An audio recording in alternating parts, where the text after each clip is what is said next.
Me encanta lo que propusiste. Esta es la pregunta que no quería que me hiciera. No, obviamente los Beatles.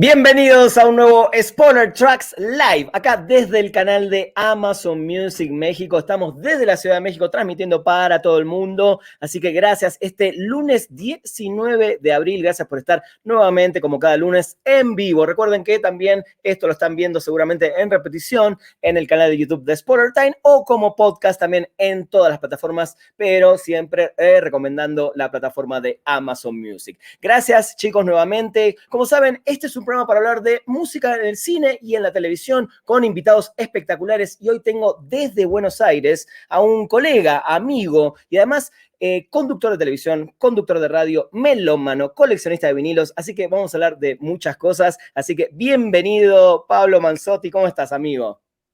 ¿Qué tal, Rana querido? ¿Cómo estás? Muy bien, aquí, a la distancia y disfrutando, no sabes cómo este momento, la verdad que muy bien. Lo sé porque además creo que somos también dos enfermos apasionados por la música y sobre todo hoy englobada más en lo que es cine, ¿no? Que son dos de nuestras grandes pasiones. Absolutamente. ¿Sabés qué escena se me vino a la mente cuando estaba, miraba la hora? Ajá. Y faltaban 15 minutos para las 6 de la tarde, creo que es allá, ¿no? De las 6 p.m. Sí. 6 de la tarde, sí. 15 minutos, entonces estaba terminando de separar algunos discos para mostrar y todo. El momento en el cual en High Fidelity Todd lo hizo, el personaje de Todd lo hizo, el peladito, digamos. Sí, el que trabaja en la tienda. El que trabaja en uno de los dos, uno Jack Black y el otro el Todd lo hizo. No me acuerdo el nombre del personaje. Sí. Va al departamento de John Cusack y John Cusack estaba reordenando sus discos biográfico, no autobiográfico, era el orden que estaba dando. Y la cara que él pone, y digo, bueno, eso es la escena que se me vino a la cabeza cuando yo empecé a sacar discos y buscaba uno en particular que es como una perlita que me tengo guardada para algún momento de la charla. Muy bien. Que es una cosa hasta graciosa, te diría, que tiene que ver con el soundtrack de una película, pero fue una rareza a la que accedí en el 2019, o sea que ya va a ser un par de años. Hace poquito. Sí, fue hace poquito. Me encanta que empecemos con eso, obviamente no lo iba a pensar, y es una pregunta que me encantaría hacerle a todos los coleccionistas. ¿Cómo los ordenás, Pablo, tus discos? El otro día me lo preguntó mi hijo de 10 años, ¿no? ¿Cómo sabes dónde está? Porque le estaba explicando la diferencia, es una generación, 10 años, ¿no? Sí. CD y vinilo hay que ir viendo, él por lo menos crece en una casa que hay todo eso, entonces no es solo datos en el aire lo que va a haber, en el éter, o en la red, mejor dicho. No, mirá, corriente, tengo 3 cajas muy grandes, 2 se pueden ver acá atrás, serán unos 600 discos, 700 vinilos, después hay muchísimos CDs, ¿no? Más de miles. Sí. Pero, y te diría que corriente musical en el medio de la que más me interesa, que es todo el post-punk, está metido ahí, con algunos detalles, bandas sonoras, que no son muchas en vinilo, por un lado, jazz tengo muchos CDs en realidad, por el otro, y después sigo así, lo que sería música negra, que te voy desde un Ike Turner y Tina Turner hasta Prince, ¿no? Muy bien. Soul, R&B, un poquito de cualquier cosa, a ver.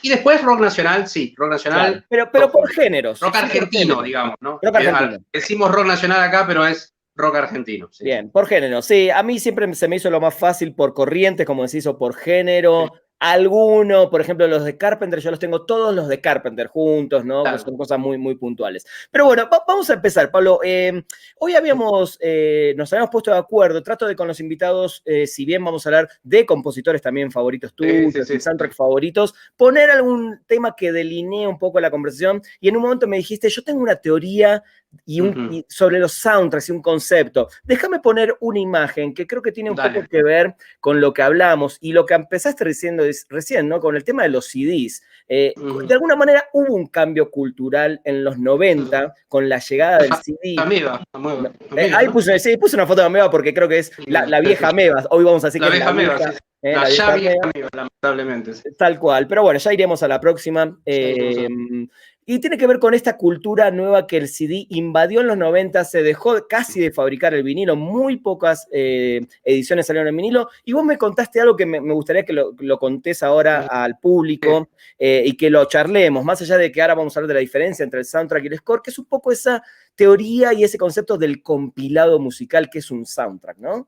Claro, sí, y que se relaciona con lo que acabas de decir, con la explosión de la industria en los 90. Yo creo que nunca la industria discográfica hizo tanto dinero y manejó tanto caudal, lo pueden decir incluso los periodistas amigos que viajaron tanto a cubrir cosas en hoteles de lujo en la década del 90 y durante tanto tiempo también. La industria realmente tenía, hoy es impensable una cosa así, esto lo marco como anécdota.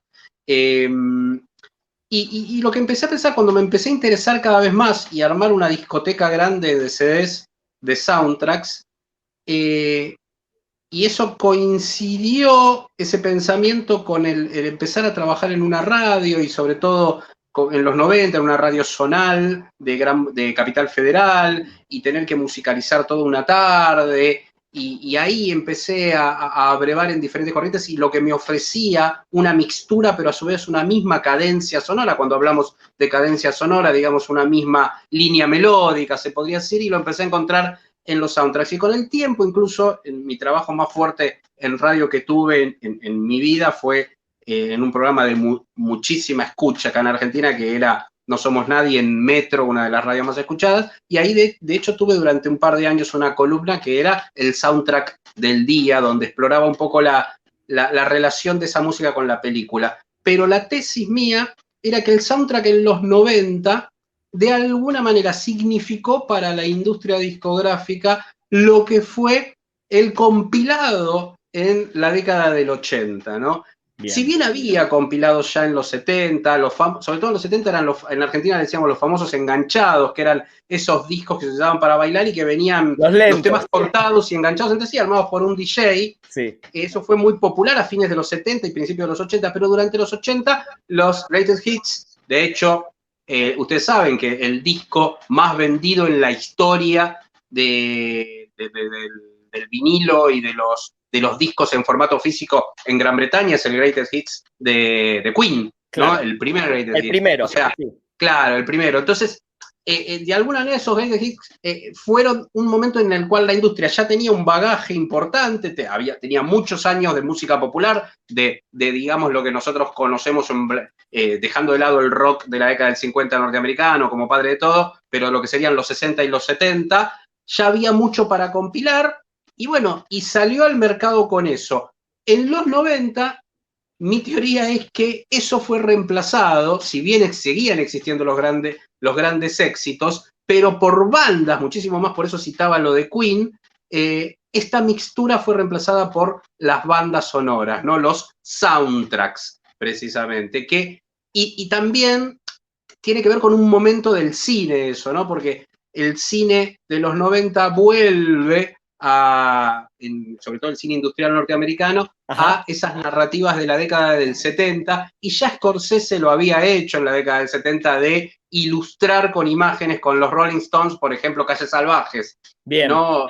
Una de sus primeras películas. Entonces, me parece que fue un acompañamiento de salida de venta de la película muchísimo más fuerte de lo que era antes, y ocupó ese lugar en términos comerciales que la industria le había dado a grandes éxitos en la década previa. Me encanta, está muy interesante esa mirada que tenés, creo que es súper correcta, y yo siempre lo digo, para mí el soundtrack es, por un lado puede ser un grandes éxitos, hoy sobre todo, viste que volvió esta nostalgia de los 80s, y tenemos un montón de series y películas con el soundtrack cargado de canciones de los 80, pero al rato vamos a hablar de Tarantino, porque yo siempre dije que Tarantino es un gran creador de grandes éxitos que en su momento no fueron grandes éxitos, pero al usarlos él en su película se volvieron éxitos en los 90 y en el 2000, ¿no? Eso lo vamos a hablar un ratito. Es un poco lo que creo, ¿no? Esa compilación, creo que Tarantino es uno de los que mejores compila música para películas sin agarrarse de los super éxitos que cualquier otro director podría hacerlo, ¿no? Para decir, bueno, voy con los hits directamente. Y él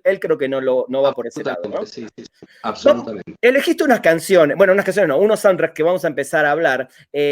Vamos a ir por algunos bloques y me vas a contar el por qué vamos a hablar de estos. Creo que tiene un poquito que ver lo que dijiste recién de volver un poco a la música de los 70s, pero me nombraste puntualmente, acá tenemos Cat People, High Fidelity y Almost Famous. En Cat People me lo nombraste porque es música de Giorgio Moroder con letras y hasta canciones inéditas de David Bowie, ¿no?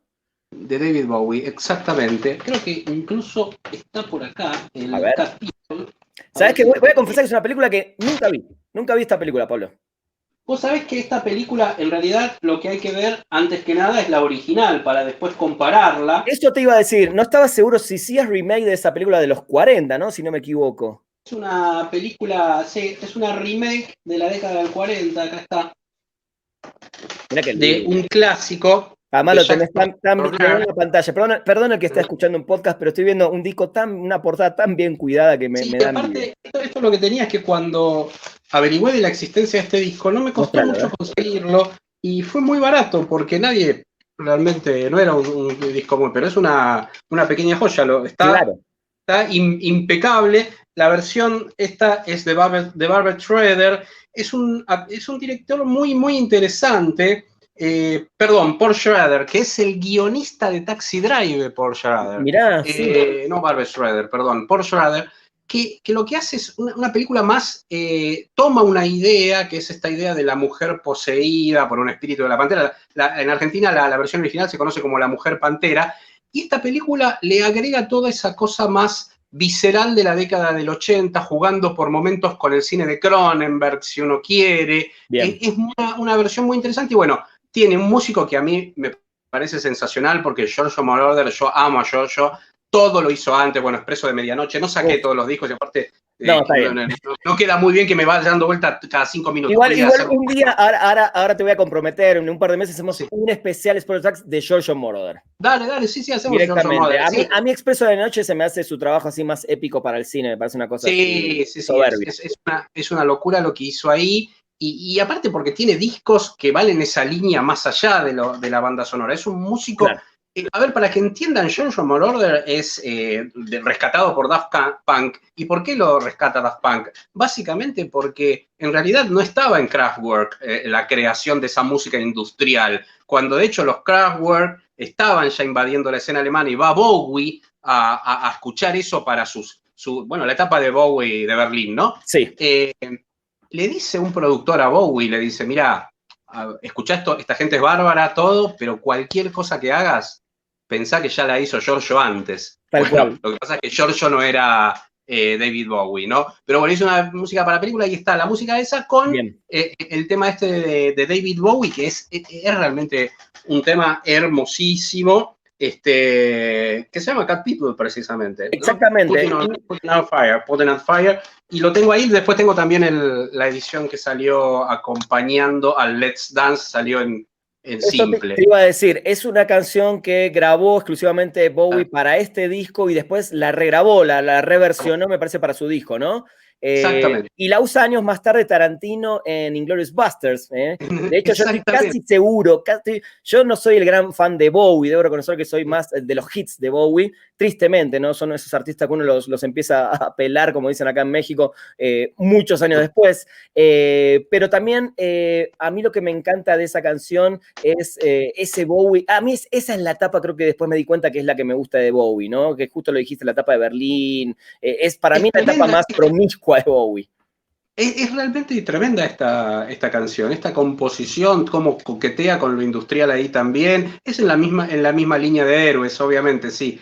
Vos lo decís muy bien, es ese periodo. Exactamente. Y después, bueno, está buenísimo que hayas puesto High Fidelity así para la entrada. Justo lo citaba yo. Acá sí, ahora te lo muestro yo, el vinilito. Vos lo tenés, sí, me lo vi en varios posts que hiciste. De High Fidelity. Igual esta es una reedición que salió en un Record Store Day.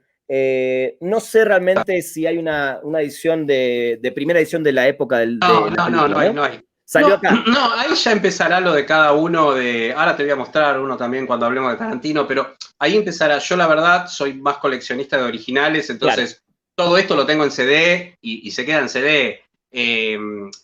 podría elegir 3 o 4, la verdad, por el solo hecho de tenerlo en vinilo, como bien estás haciendo vos ahí, con tu muy buena colección de soundtracks en vinilo. Algunos fui específicamente a buscarlos. Este era un disco que fui a buscar, después te voy a mostrar otro también que fui a buscar específicamente. Entonces, en High Fidelity un poco cierra. A ver, tómenlo con pinza lo que estoy diciendo, no lo estoy diciendo desde un lugar soberbio. Lo que planteé yo antes era una tesis, puede estar totalmente equivocada, nada, pero en la línea de pensamiento esa que tengo, High Fidelity cierra, y justo cierra la década del 90, porque es una película del 2000, del 99.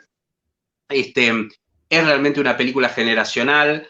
A mí me marca particularmente, varios van a decir, bueno, a todos nos marcó Pablo, sí, pero el problema con las películas generacionales es, yo puedo entender cómo marcó, por ejemplo, a mí me encanta Harry Potter, y de hecho he hecho estudios de Harry Potter. Ahora entiendo que hay una generación que está marcada por Harry Potter, que hay gente mucho más joven que yo. Y que de la misma manera que hay un montón de gente marcado por Star Wars, pero bueno, en el caso nuestro, de los que tuvimos la suerte de nacer en el 70, entramos a verla al cine y en general en todo un contexto muy particular. Claro. Lo mismo pasa con High Fidelity. A los 30 años teníamos la misma edad que el personaje de John Cusack, ¿no? Cual. Entonces, y estábamos con esos mismos cuestionamientos. Exactamente.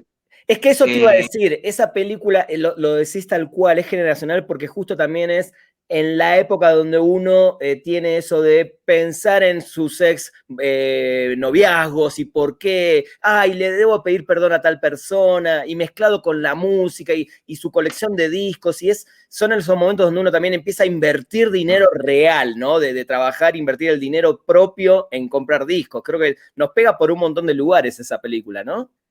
Claro, y yo creo que está por esa idea de empezar a hacer un ranking propio de éxitos y de fracasos, que uno lo venía haciendo con series, con cine, con música, porque somos esa generación que fuimos adolescentes en los 80 y vivimos de esos rankings precisamente.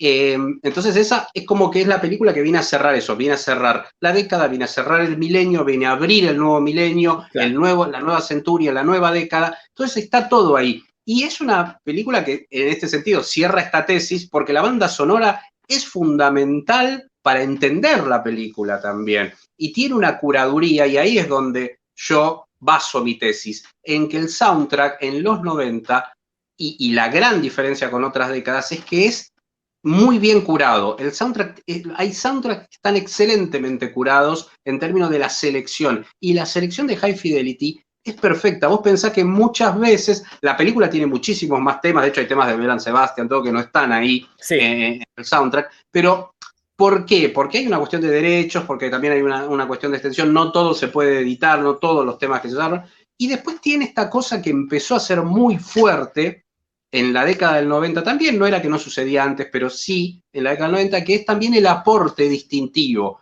Por ejemplo, la versión que hace Jack Black de Let's Get It On, que es muy buena por otro lado, ¿no? Muy buena. Y además, en ese giro que no te la esperás para nada, porque él era un tipo metal, punk rock, no me importa nada, y termina cantando esta canción así como los dioses, ¿no? Claro. Y de alguna manera yo creo que es la película que cierra este sentimiento que yo tengo, que es un sentimiento, no, quizás yo lo teoricé demasiado, pero compartido por toda una generación. Entonces, es como la película, para mí es, incluso te digo que la defiendo, la pongo al lado de grandes comedias de la historia del cine. No tengo ninguna duda de que es una de las 5 grandes comedias románticas, si se quiere, ponerle ese subgénero tan particular de la historia del cine. Creo que tiene un guión incombustible, creo que tiene actuación. No tiene fallas esta película. Y además, a ver, Pablo, si recordás un poco también, tiene, creo, también ese romanticismo de que en ese momento las tiendas de discos y sobre todo vinilos estaban cerrando, no existían más, estaban muriendo. Entonces trae esa cosa también de nuevo a recuperar un poco, y hoy la vemos y decís, ok, pero hoy todas las tiendas tienen vinilos, reabrieron muchas tiendas, pero en esa época también ese sentimiento, por eso lo de generacional que usás es perfecto. Era el momento donde yo veía esa película y decía, ¿y qué es esto? ¿Por qué hay vinilos? Porque, de hecho, sí, yo creo que vos sí naciste en una familia de vinilos. En mi caso no, yo nací del cassette al CD y después, en estos últimos años, pasé al vinilo. Entonces, tiene esa cuestión también del romanticismo con el espíritu de una tienda de discos, que no era lo mismo en ese momento que lo que podía haber sido, no sé, 20 años atrás o lo que es ahora, ¿no? Sí, y lo que fue para nosotros entrarle a eso, porque cuando yo voy a ver la película la primera vez, la vi millones de veces, yo digo, pero ¿por qué le graba un cassette? Yo cassette ya no usaba. Aparte, Claro. yo siempre fui muy, pero yo realmente, más allá de todo esto que ves atrás mío, soy muy permeable a la tecnología. A mí me encanta, me parece. Soy muy defensor del CD, te diría, como formato también. Creo que las buenas ediciones en CD, incluso en términos de fidelidad de audio, las que están bien trabajadas son insuperables. Sí. O sea, me interesa muchísimo. Lo que pasa es que yo lo considero para cada momento de la vida diferente, ¿no? Estoy absolutamente a favor de Spotify, Tidal, Apple Music, lo que quieras, Amazon, Google, vamos a nombrarlas a todas. Sí. Todas me parecen fantástico como plataforma, me parece una cosa muy práctica. Pensaba en lo que uno tenía que luchar en la década del 80, venir Para acá conseguir cerca de algo. donde vivo, en un lugar que se llama Parque Rivadavia, que para conseguir ese cassette que se escuchaba horrible de YouTube en un... Bueno, eso no pasa. Ahora, realmente, entrarle, cuando yo veo la película digo, pero ¿por qué le grababa un cassette? En ese momento estaba copado con el minidisc, no sé si te acordás. Sí, Yo tuve el claro. minidisc, yo tuve el Sí. minidisc Sony, es el más caro de todo, que era un estudio portátil, Sí. básicamente. De hecho, nosotros teníamos, en esa época que tocábamos en vivo, teníamos uno para grabar los shows de consola, era el Exacto. minidisc, sí, totalmente. Con un nivel de fidelidad, el Sí. minidisc era tremendo. Le costó al MP3 y al WAP llegar ahora lo tiene, ¿no? Pero Claro. al nivel de fidelidad, porque era una mezcla, era algo digital, pero seguía teniendo un soporte analógico por momentos. O sea, una cosa realmente interesante la del minidisc como formato. Yo era fanático, digo, ¿por qué le graba? Y bueno, después fui entendiendo por dónde iba la cadencia de la película, pero bueno, ahí lo Bien. mismo. Y Almost bueno, Famous. pasamos a Almost Famous. Almost Famous es una película que tiene 1 o 2 años de diferencia con High Sí, un año Fidelity. de hecho, porque era el 2000. Un Mira, año. déjame mostrarte, vos fuiste a Ameba y conocés, y esto se lo cuento a los que no Sí. fueron. Ameba tiene toda una pared llena de discos out of print, ¿no? Los que se hicieron muy poquitos, los que no hay más, y este lo encontré ahí, y además este es un LP promo, este es un disco que nunca salió editado comercialmente en vinilo, y cuando lo vi son de esos que decís, esta es la mía, lo vi de casualidad. Sí, ese hay que tenerlo. Ese hay que tenerlo. Este hay que tenerlo, ¿no? Y además también lo tengo en CD porque, bueno, es la época de los CDs, totalmente. Es la época de los CDs. Sí, Almost Famous quizás no sea una película, ahí en la parte más de crítico te diría no es una película de la calidad de High Fidelity, es otra cosa igual, es otro tipo de... pero es una película que amo, porque es una película autobiográfica de Cameron Crowe, es la película de él que a mí más me gusta mucho más Almost Famous que Jerry Maguire, por decirte. Sí, a mí también. Pero me parece una película fundamental para entender también esta idea más del cuento de hadas del rock de la década del 70, ¿no? Es como, pues, es muy hermosa y entender las dinámicas de estas bandas en gira en la década del 70, como Led Zeppelin, de hecho, esta banda, ¿cuál es? Fever Dog. Stillwater. Fever Dog es uno de los... Fever Dog es la canción, sí. Claro, es la canción. Bueno, Stillwater, y ahí está, bueno, también, es, al igual que High Fidelity, es una banda sonora, un soundtrack excelentemente curado, que empata con la película, que te ayuda a entender también por dónde va la película, entrar en su lógica, en su cadencia sonora, y tiene este agregado, ¿no? Esos temas que te citaba, los temas de Stillwater en onda Led Zeppelin, son buenísimos. O sea, son temas que si pones en un disco de cualquier banda de esa época, pasan como una tiene este disco, volviendo un poco a lo que hablábamos al principio, Pablo, tiene para mí también la particularidad de, por ejemplo, Tiny Dancer, ¿no? Esta canción de Elton John, que la estamos escuchando en el año 2000, cuando es una canción de los 70s, cuando en el medio es una canción que nadie la tuvo presente, y revive este clásico de alguna manera, y revive a un Elton John para un montón de público nuevo. A mí me encanta también cuando las películas traen nuevamente a nuevas generaciones artistas que en su momento fueron número uno, como Elton John. Vos sabés que eso que señalás es clave, es otra de las características para esta tesis del soundtrack en los 90, que es cuánto impulsó y cómo esta sinergia entre la industria cinematográfica y la industria musical, ¿no? Y se retroalimentaban, a mí me interesa mucho siempre eso desde el punto de vista también empresarial, como periodista, digamos, del medio, comentarlo, porque había algo de eso, ¿no? De la posibilidad. Tiny Dancer no estaba entre no era uno de los temas de Elton John. Exacto. No era para poner un compilado, ahí está. Exactamente, no era uno de los hits, digamos. Exactamente, no era para poner, de hecho tenés hits para cuando sale este disco, si no hay por lo menos 2 o 3 grandes éxitos de Elton John ya habría. Sí.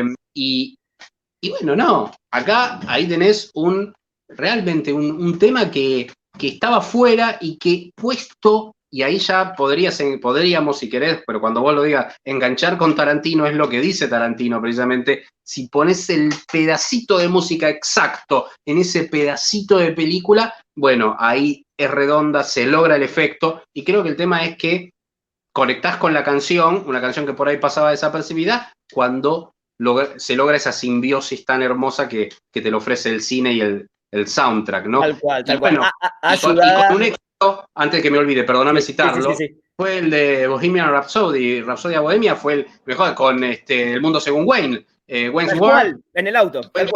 La volvió a poner en el primer puesto. Tremendo, es verdad.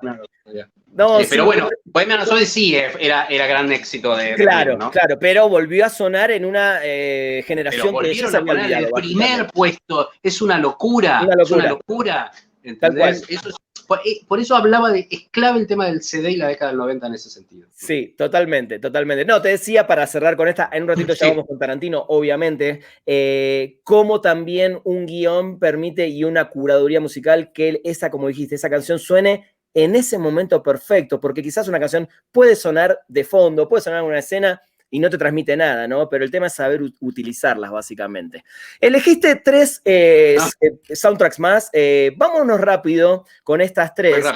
American Splendor a mí es una película que me fascinó el día que la vi y ¿sabes qué? No la volví a ver nunca más después del estreno y la tengo en DVD, la tengo ahí, pero son esas películas que me encantaron y nunca más las volví. ¿Lo elegiste por la película, la historia o porque es un soundtrack plagado de jazz, que también sé que sos bastante fan del jazz? Sí, es por eso. Es un soundtrack que a mí me encanta porque tiene un par de músicos de jazz difíciles de encontrar y que los recupera la película. Tiene toda una explicación de por qué están esos músicos precisamente en esa película American Splendor. Y como vos, también es una película que me fascinó, me parece que agarra también en una etapa ya que no eran los 90, estamos hablando de la década pasada, estamos hablando de una película más de corte independiente, inclusive.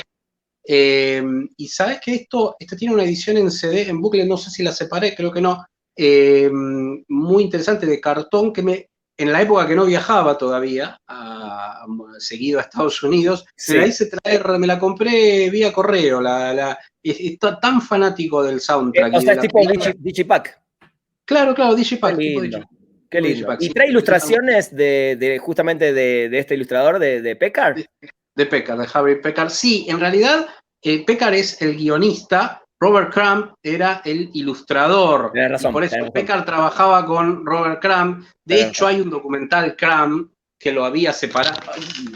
Mirá. Ahí va. Estamos en vivo. Ahí estaba. Sacaba de lugar el ángulo de trabajo. Mirá, justo me había quedado bien acá. Este es para acompañar esa película. Oh, mira qué lindo. Digo, para el que no está viendo el podcast. Son todos como clásicos de lo que te diría del jazz de la década del 30, más que nada, del swing, que era la música que le gustaba a Crumb, y por eso después Harvey Pekar es absolutamente fanático del jazz y de esta música, pero también de otros músicos de jazz, y son los que pone en American Splendor. Lamentablemente no la separé y voy a tener que salir de plano para ir a buscarla, entonces no lo voy a hacer. Pero sí, viene con dibujos. Qué lindo. El Digipack, y es realmente una edición hermosísima, pero hermosísima. Buenísimo. Y de Full Monty me parece que es también una película que a mí me fascina, porque recrea un momento muy particular del post-tacherismo en términos políticos, una película chiquita, pero que tiene una carga política muy, muy interesante, que es como las ciudades industriales de Inglaterra terminaron fundidas después de Margaret Thatcher, de lo que fue el tacherismo. Pasó en Estados Unidos con Detroit, por ahí, y el reaganismo.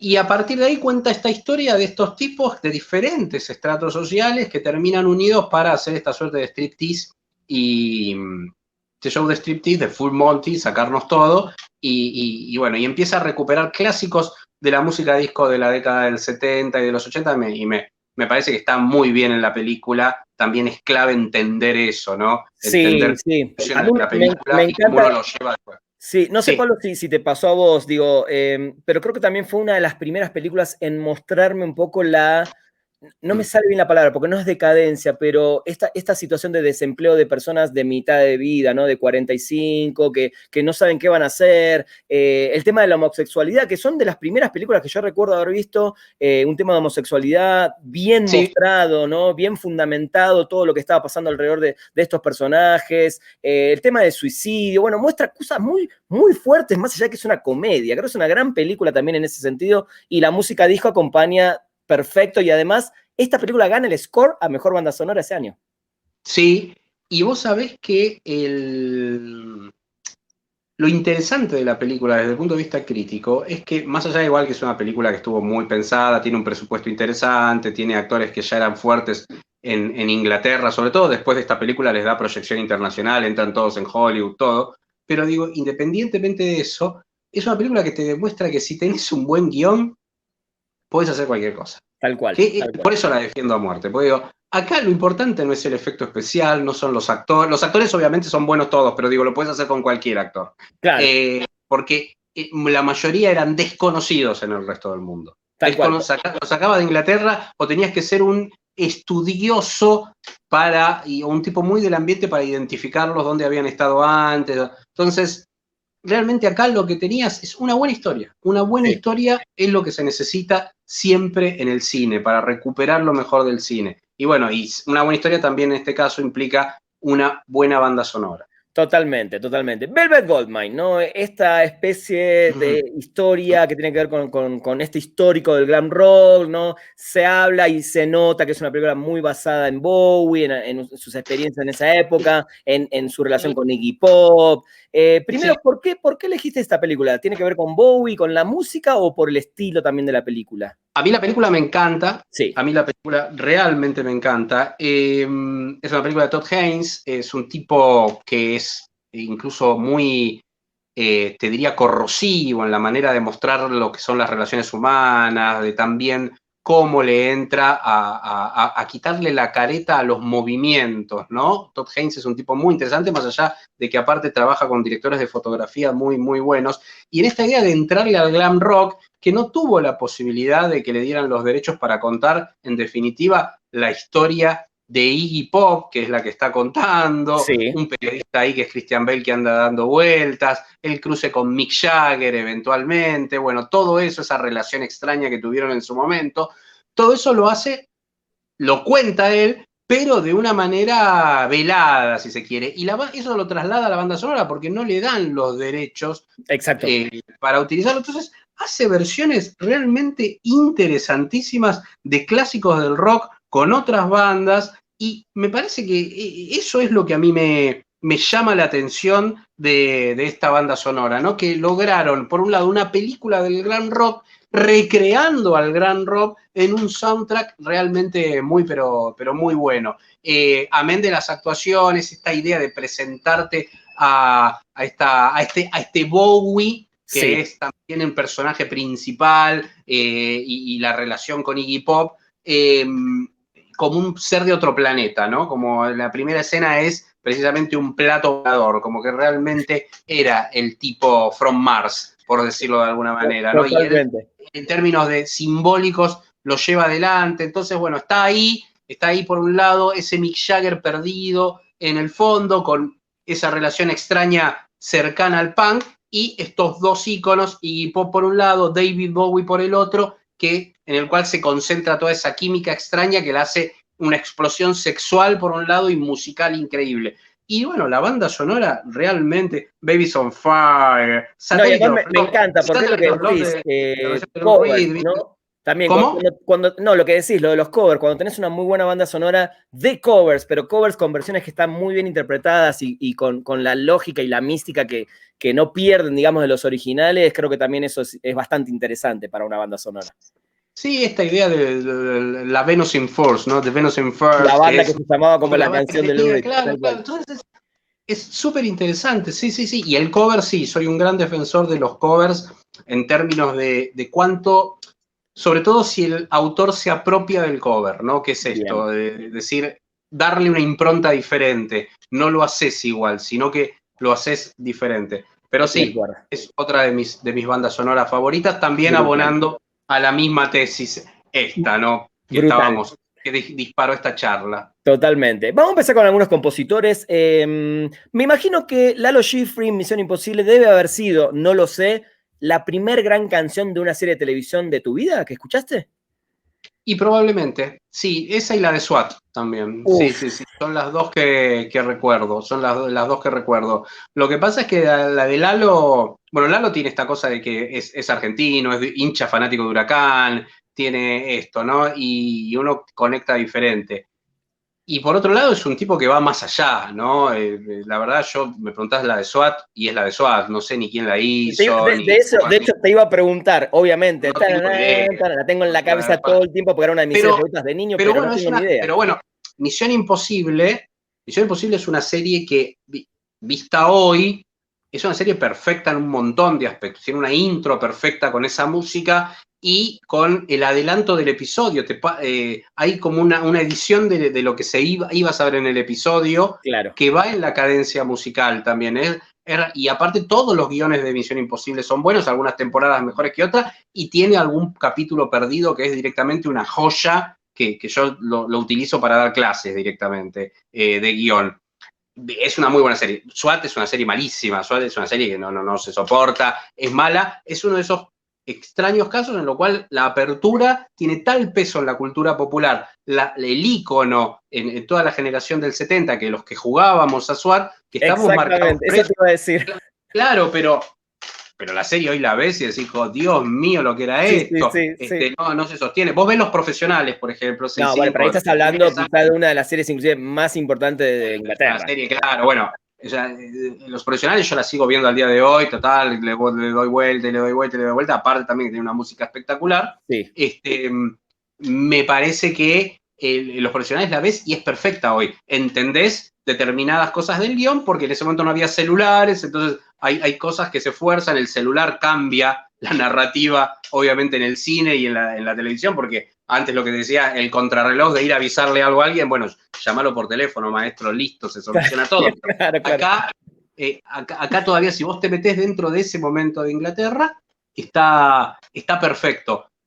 SWAT es imposible, pero sí, Misión Imposible, inclusive lo interesante en Misión Imposible es préstenle atención cuando vean de nuevo la serie, no solo a la apertura, sino a la música incidental, y ahí podemos hablar de lo que es el score, que es la música ahí va, sin letras, si se quiere, sin voz, sin vocal, que acompaña a una película o a una serie de televisión. Eso se llama score, ¿no? Que es, a grandes rasgos, se mezcla a veces el soundtrack, la banda sonora, se mezclan esos conceptos, pero bueno, vamos a separar acá el soundtrack, que son estas canciones. El que compilado, yo creo que lo definiste perfectamente, es el compilado, sí. Y después el score es la música incidental para la película, o la serie de televisión, en este caso, Misión Imposible. Sí, una belleza. Y además revitalizada en finales de los 90 y el 2000 con Tom Cruise y esta saga impresionante que agarró la también. Versión, la primera, ¿no? Hay muchas versiones diferentes. Danny Elfman es el Exacto. que hace una versión. Viene Hans Zimmer. Pero la primera, la de bueno, Limp Bizkit hace, creo que para la segunda o la tercera, ¿no?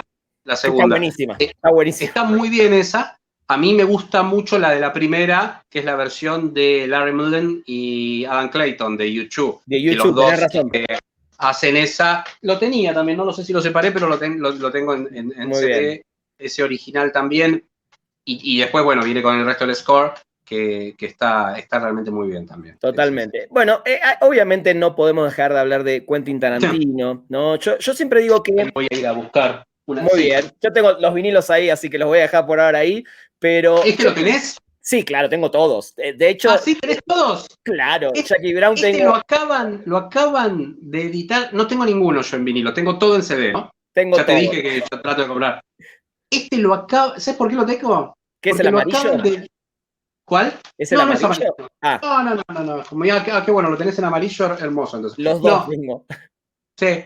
No, este lo acaban de editar acá en Argentina. Muy bien. Salió a la venta en kioscos de revistas. Muy bien, esa movida me encanta. Está saliendo una edición muy bien curada, una colección, perdón, muy bien curada. Y dentro de esa colección está y por eso lo compré, porque es mi banda sonora favorita de Tarantino. Miren, justo te iba a decir lo mismo. Te iba a decir dos cosas y ahora te dejo a vos hablar de la música de Tarantino. Yo siempre lo digo, mi amor por el coleccionismo de soundtracks y por querer comprarme y conocer soundtracks empieza con Pulp Fiction, porque de ahí conocí 4, 5, 6 bandas que no tenía ni idea. Además, yo era muy joven cuando vi y escuché la música de la película, y ese fue como el que me inauguró, digamos, en el mundo del soundtrack. Pero Jackie Brown siempre va a ser, por lo menos hasta ahora, para mí, la mejor compilación de una película Tarantino. Jackie Brown me parece una cosa así de calidad, exquisito, sería el adjetivo, exquisito. Absolutamente, absolutamente, sí. Yo creo que Tarantino, acá dentro de la tesis que veníamos desarrollando, es clave, porque aparte arranca en los 90, ¿no? Exacto. Arranca en el 92 con Perros de la calle. Perros de la calle, con los Reservoir Dogs. Reservoir, así me dijeron una vez en Estados Unidos, Reservoir Dogs. Que ya ahí, para mí, hay algo, si bien después nos impactó, a mí también me impactó. Yo la fui a ver al cine, Reservoir. Soy de esa generación. Si bien ¡qué envidia! Yo era, claro, fue Tarantino, por eso mi amor por Tarantino es tan grande, porque dentro de mi profesión de crítico y todo eso, yo puedo decir, bueno, Scorsese es mi amor infinito, Hitchcock, bien, pero Scorsese tuve que esperar a tener 17, 18 años para ir a verlo. No me llevaron mis papás con 4 años a ver Taxi Driver, por ejemplo. Claro, hubiera sido entonces, bastante... Hubiera sido fantástico, yo creo que me hubiese hecho bien en realidad, pero no, creo que fue una decisión de igual estaba bien para él. Sí. Pero Tarantino yo en su momento, 20 y pico de años, había empezado a hacer un programa de radio, también así independiente, y me fui al cine a ver Reservoir Dogs y me explotó la cabeza. Dije, ¿qué es esto? ¿Quién es este tipo? Y me quedó esa imagen de Little Green Bag y los hombres de negro caminando hacia la cámara en ralenti, ¿no? Me parece que eso es Tarantino, ¿no? Ahí está resumido lo que iba a hacer después en toda su filmografía, en recuperar un clásico así como Little Green Bag, que era un disco, vos decís, ¿cómo este tema no fue clásico siempre? Ahí está. Después, bueno, eso es lo que te decía. Antes que nada, preguntan en el chat si esto queda grabado. Sí, tranquilos, esto que he grabado va a estar en podcast. Gracias a la gente. Si tienen alguna pregunta para Pablo, ahora para el final también los vamos a leer. Pero justo dijiste lo que decíamos antes, Pablo. Tarantino es un revitalizador, un tipo que evidentemente supo elegir cosas que se convirtieron en hit. Le devolvió la carrera a Travolta. Le hizo ganar 2 Oscars a este alemán,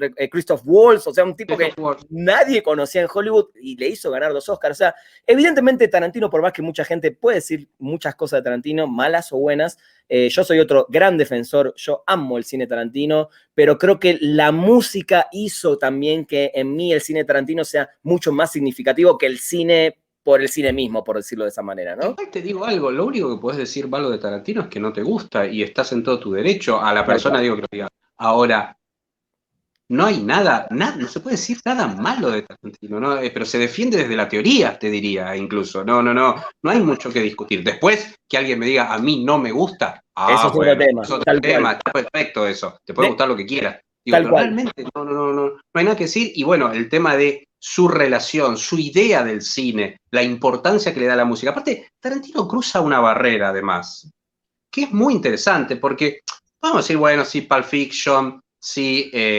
Reservoir Dogs, o esta Jackie Brown, que es la película más criticada de Tarantino, porque incluso a los que les gusta Tarantino dicen, me aburrió, ¿por qué los críticos la eligen como la mejor? Bueno, hay muchos elementos, es una película que es la primera que no es un guión original de él, es una película más madura, prácticamente los asesinatos están fuera de campo, no ves esa cosa que salpica sangre en todas sus películas. De hecho, no hay, creo que hay un solo muerto en toda la película y no hay sangre en toda la película. Absolutamente, lo ves fuera de campo, lo ves alejado el balazo. Exacto. Entonces, y es su homenaje a un género fantástico que es el de la Blaxploitation, que es ese cine de negros, ese cine y se da el lujo de agarrar a Pam Grier, que fue el ícono Ahí tenés feminista, otro. fue Exacto. feminista antes de ser feminista esa mujer, antes del feminismo, Pam Grier, antes de los 50 años, en Jackie Brown está hermosísima todavía. Bueno, es una pero mujer ya hermosa también, todavía, pero digo, es una mujer, sí. Pero que digo, que también era una actriz que ya se había casi acabado su carrera, es una realidad. Por eso digo, esta revitalización de Tarantino con estos actores, es impresionante. Es este tipo de cine. Acá estamos viendo Superfly, por ejemplo. Esa película, banda sonora, Curtis Mayfield, aparte yo siempre voy a decir, mira, qué bueno que lo traes a colación. 3 discos, Blaxploitation, Superfly, Shaft y Trouble Man de Marvin Gaye son los 3 claro, íconos, bueno, ¿no? ahí es donde está el tema. Eso es lo que hace Tarantino. Acá está el de Shaft, por ejemplo. Está. Otra joyita, Isaac Hayes, espectacular. Isaac Hayes. Que lo que hace Tarantino es un poco jugar digo, bueno, a ver si me acerco a este cine de Blaxploitation, consigo el icono de la... Y obviamente va a una banda sonora cuidadísima con todo, música negra, sello Motown, Stax, o sea, realmente es una curaduría hermosísima. Pero te decía, él cruza un límite y lo hace en las últimas películas, lo empieza a hacer las últimas ya tienen varios años, ¿no? Pero digo, Kill Bill por un lado, bueno, Django, ahí veo que la pusiste. Inglorious. También sumar score a su selección. O sea, no es solo el soundtrack, los temas musicales clásicos que él vuelve a revitalizar, sino que agarra score de películas. Va directamente a Bernard Herrmann de Hitchcock, va y toma a compositor de Sergio Leone. ¿Cómo? Morricone. Va, además, mirá, bueno, a Morricone también se da el lujo de llamarlo para los 8 más odiados, ¿no? Además, agarra Spaghetti Western para usar en Kill Bill. O sea, claro. Cosas que... Y para usar en Inglourious Basterds, canciones de Spaghetti Western Morricone. Tarantino que ama y venía necesitando y pidiéndole por favor a Morricone que le escriba el score para alguna de sus películas, no lo había logrado. Y mirá esta ironía, ¿no, Pablo? Que Morricone quizás... yo siempre voy a decir, los 3 más grandes, Herrmann, Morricone y John Williams, para mí, ¿no? De la historia como compositores. Y Morricone, un tipo que solamente le habían dado, sabemos que la discusión del Oscar es eterna y es otra cosa, pero solamente le habían dado un Oscar honorífico y termina ganando un Oscar finalmente para una película del director que más lo ama, más lo buscó y fue su último score encima, ¿no? Una cosa, el destino es raro también a veces, ¿no? Absolutamente, todavía me acuerdo Tarantino entusiasmado en el podio gritando "It's the Beethoven of the score music", decía, ¿viste? Beethoven, dice, no podía creer, muy a lo Tarantino, como que sigue teniendo ese entusiasmo que tenemos todos los que somos adolescentes eternos en relación con los gustos estos. Estoy de acuerdo. Entonces, ¿viste? Era el cómo no ir a darle un beso y abrazarlos todos juntos. Uno quería estar ahí con el viejo Morricone y con Tarantino saltando, ¿no? En el momento de ese. Y además un score espectacular para una película que no deja de ser un western, pero es un score de terror. De hecho, él revivió cosas de The Thing que había compuesto para Carpenter, que Carpenter no usó en su película. O sea, tiene una historia muy rara. Mira, Pablo, sé perfectamente que ya tengo en mi cabeza 3 o 4 especiales más que vamos a hacer juntos. Uno es definitivamente 1 hora de Tarantino porque no nos da el tiempo y me encanta cuando hablo con gente que no solo que sabe, sino que se apasiona así como yo para estos temas. Pero a todos les preparo para el final un versus. Te voy a poner 2 imágenes en la pantalla. No te apures porque de alguna yo te voy a hacer la pregunta correcta. Me encanta. Sobre todo para el podcast. El primero creo que ya sé, porque te conozco un poco en estos últimos tiempos y sé que esta es una de tus bandas favoritas, pero no puedo dejar de preguntarte si los Beatles o los Rolling Stones y por qué. Bueno, me encanta lo que propusiste. Esta es la pregunta que no quería que me hiciera. No, obviamente los Beatles. Pero sí, los Beatles. No, esto hay que decirlo y no hay que estar justificando nada. Los Beatles. Los Beatles, me parece perfecto. No hay por qué ni decir por qué. La siguiente es un poco complicada y te voy a explicar por qué. Tenemos, por un lado, a John Coltrane y por otro lado a Miles Davis. Pero lo que yo quiero que me respondas es quién te llega más, no quién es mejor músico, no quién hizo el mejor disco, sino a vos, como melómano, como amante del jazz, la música de quién de estos dos te llega más. No, esa es fácil, aunque parezca difícil, es fácil. Miles Davis, totalmente. Miles Davis te pega más. me conmociona, me eriza la piel, hasta te diría, y te puedo, así sí vale ampliarlo, creo que técnicamente, en términos de dominio del instrumento, Coltrane es más importante. Es lo que te iba a decir, como músico, o sea, como su instrumento. Guarda, para mí está subestimado Miles Davis con lo que logró con la trompeta, pero lo que pasa es que la cabeza musical, en términos de pensar la música a lo Piazzolla, digamos, no sé si Piazzolla era un buen bandoneonista, ¿entendés? Pero sí lo era. Pero tenía, digo, de pensar la música, Miles Davis superó, pero guarda, era demasiado buen instrumentista. Lo que pasa es que superó esta idea de la concepción del armado grupo. En el caso de Coltrane, directamente hizo que los saxofonistas entraran en depresión, para que se entienda. Cuando Coltrane agarra un saxo, Sonny Rollins, por ejemplo, el famoso de Bridge, es que se fue, se recluyó en Manhattan, se fue al Manhattan Bridge y se puso a tratar de buscar sonidos porque no sabía qué hacer con su carrera. Y estamos hablando de Sonny Rollins, que es otro de los grandes saxofonistas de todos los tiempos. O sea, sí, pero no, Miles Davis es el que me toca la fibra. Sí. Muy bien. A ver, vamos con esta. Esta es 100%. Llévala para el lado del cine, no tanto del cómic. Vamos a hablar de cine. ¿Marvel o DC? No, me parece que yo soy y me ha traído discusiones fuertes y gente que no me quiere nada en la red, sobre todo fanáticos de DC, que no lo saben en realidad, pero conozco muy poco del universo Marvel, conozco muy poco. No tengo, mi casa está llena de cómics también, esta está en el otro sector, ahora acá no lo ven, y es todo DC, y de hecho estiro un poco el brazo acá, ahora justo está abierto el sector este de Star Wars, pero estiro y te saco 3 Batmans diferentes, es mi personaje favorito. Todo lo que conozco es más de DC. Crecí leyendo Superman, tengo unas ediciones de Superman viejísimas que salen carísimas, que se editaron vía México, inclusive de Novaro, pero unos compilados, que es con lo que yo me metí en el género superheroico. Pero en cine yo creo que hay una deuda, más allá de que el cine, si uno toma el concepto de Batman, me parece interesante, la mirada de Barton en su momento, sobre todo la de Nolan después, pero como universo cinemático, Marvel, sin dudas, las películas de Marvel son buenas. Las películas de DC, respeto muchísimo el fanatismo con Zack Snyder, que les guste, me parece fantástico, pero desde la teoría lo podemos discutir un montón, son malas. Son realmente malas, sobre todo lo que fue pensar el universo cinemático. Y me parece que tienen los mejores superhéroes y es una pena que porque yo creo que son mejores el universo superheroico de DC, y es una pena que no se encuentre el camino, que no se haya ido por el lado de la animación, por ejemplo. La animación de Batman es perfecta, la animación de la Liga de la Justicia es perfecta, pero en el cine me quedo con lo que ha hecho Marvel, que me parece una cosa muy difícil de hacer aparte. Hacer películas tan buenas con tantos superhéroes es algo dificilísimo. Con tantos personajes fuertes es una cosa dificilísima. Y que conecten, eso es una cosa sí, por eso. espectacular, totalmente. Muy clarísimo. La pregunta es la siguiente. Tenemos en pantalla, yo sé que te encanta División Miami, esta serie fantástica de los 80. Tenemos en pantalla Don Johnson y Ricardo Tubbs, pero la pregunta es, si hubieras vivido en los 80 en Miami y hubieras sido un detective, un policía, ¿cuál es el look que hubieras adquirido? ¿El de Don Johnson o el de Ricardo Tubbs?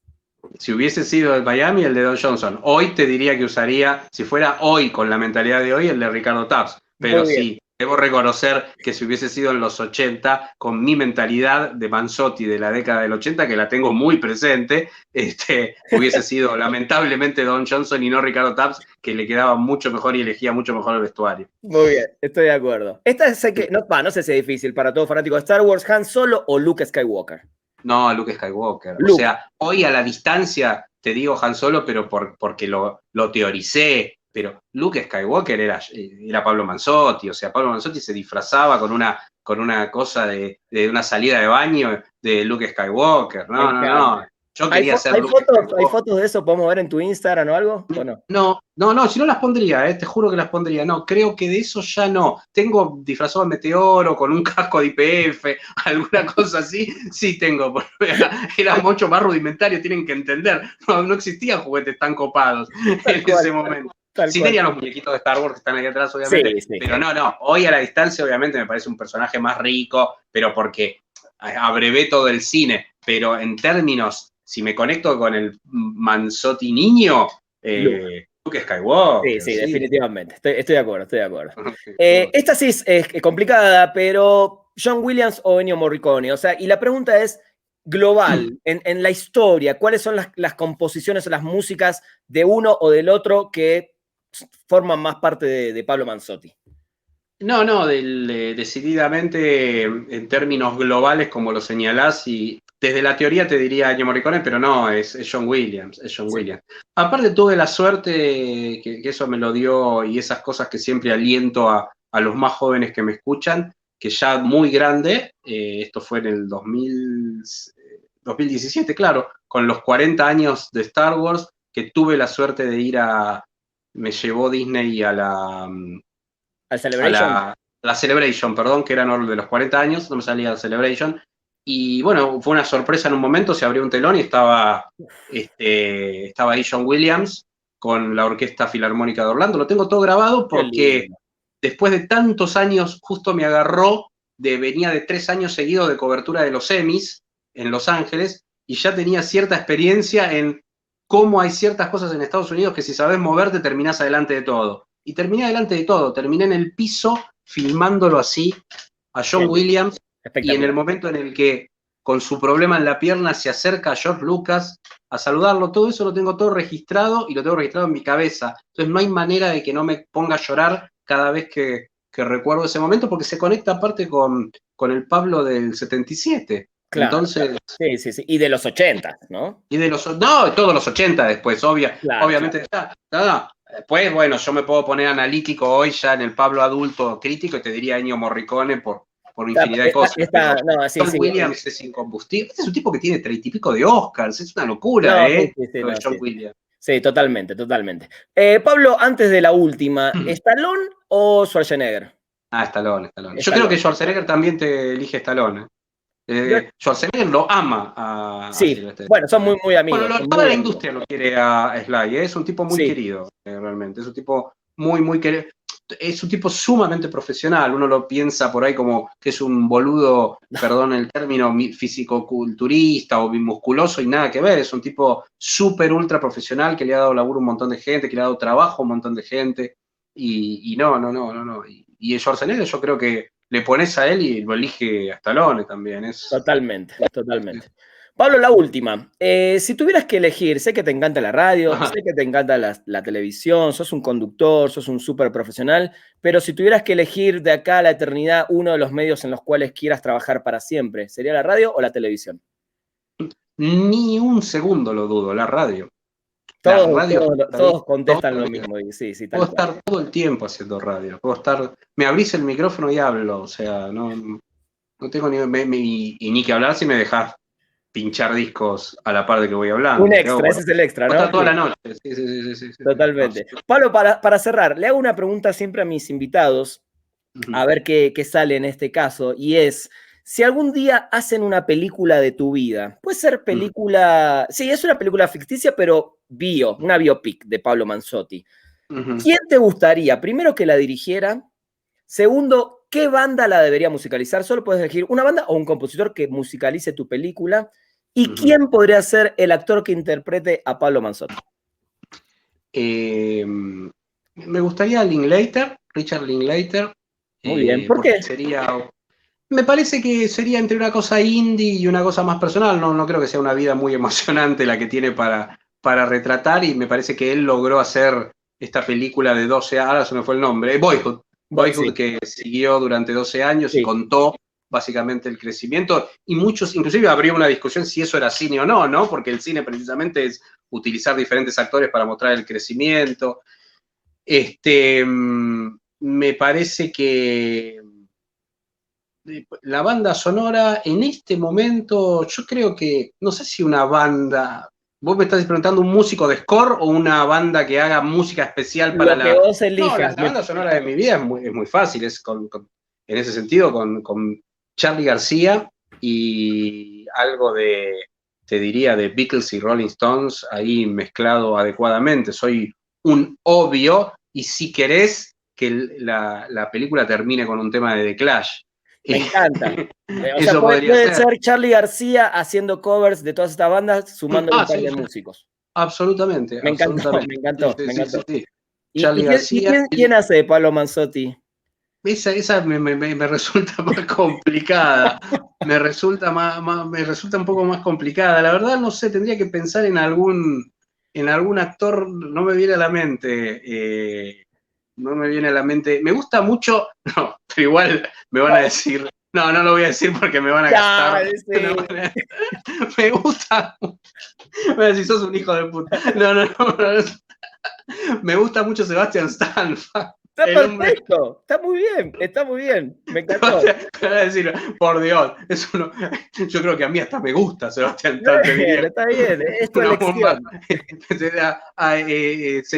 Sería mi amor, ¿viste? Cuando dices a quienes somos heterosexuales, en este caso, bueno, pero si tuviese que elegir uno, en este momento Sebastian Stan no puede ser tan perfecto. Esa pregunta la tengo clara y siempre es Brad Pitt. Nadie lo supera.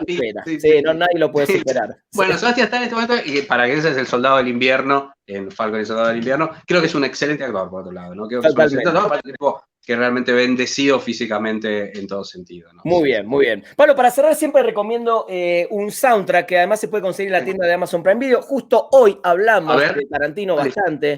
Creo que Pulp Fiction, a ver si coincidimos. Este es un must. Esto es un soundtrack que todo el mundo debería tener, ¿no? Todos tienen que tenerlo, absolutamente. Totalmente. Además, surf music, garage rock, hay un poco de soul, hay un poco de funk. Este es un discazo. La verdad que lo recomiendo, lo pueden conseguir en la tienda de Amazon Prime Video. Pablo, un placer, un honor, y ya cerramos acá y vamos poniendo fecha para el próximo.